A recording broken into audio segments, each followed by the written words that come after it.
Les anti-inflammatoires non stéroïdiens, AANS, sont des médicaments utilisés pour réduire l'inflammation et soulager la douleur sans les effets secondaires des stéroïdes. L'inflammation est une réponse naturelle du corps à une agression externe. Deux classes principales de médicaments la combattent, les IES et les glucocorticoïdes. L'inflammation se manifeste par 4 symptômes: rougeur, gonflement, chaleur et douleur.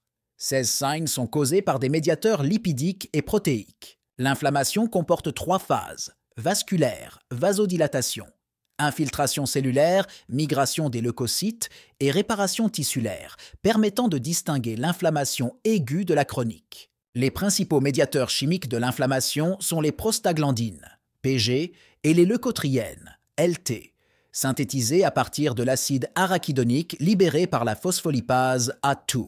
Les prostaglandines, PG, sont synthétisées par COX-1 et COX-2.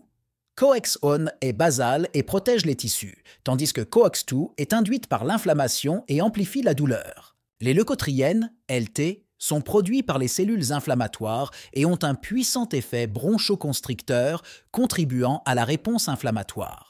La cyclooxygénase, COX, est l'enzyme clé dans la synthèse des prostaglandines, jouant un rôle crucial dans l'inflammation et la régulation de la douleur. Les prostaglandines ont des actions physiologiques variées, incluant la régulation de l'inflammation, la protection des muqueuses et la modulation de la douleur. Inhiber les prostaglandines réduit l'inflammation et la douleur, mais peut aussi causer des effets secondaires comme des ulcères gastriques et des problèmes rénaux.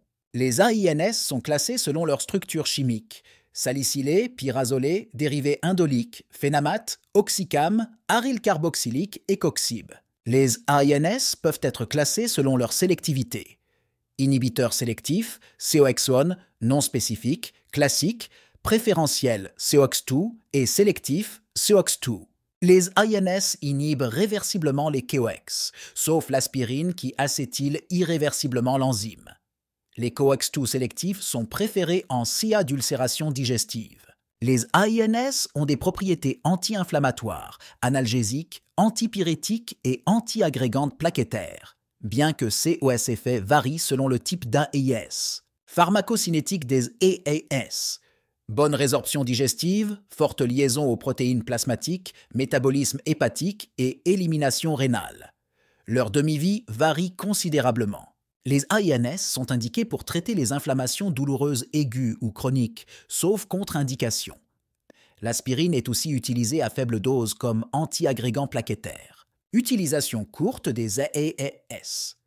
Arthrite microcristalline, périarthrite, lombalgie, inflammation traumatique, colique néphrétique, dysménorrhée et inflammation ORL, stomatologique, gynécologique. Utilisation prolongée des AAS. Rhumatismes inflammatoires chroniques, polyarthrite rhumatoïde, spondylarthrite ankylosante et arthrose douloureuse et invalidante. Contre-indication des AIS: allergie, ulcère gastro-duodénal, asthme, insuffisance rénale ou hépatocellulaire, grossesse, risque tératogène et fermeture prématurée du canal artériel.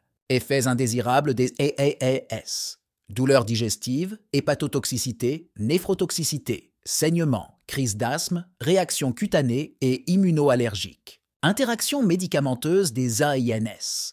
Compétition sur l'albumine avec sulfamides hypoglycémiants et anticoagulants oraux, diminuant l'efficacité des diurétiques et des IEC.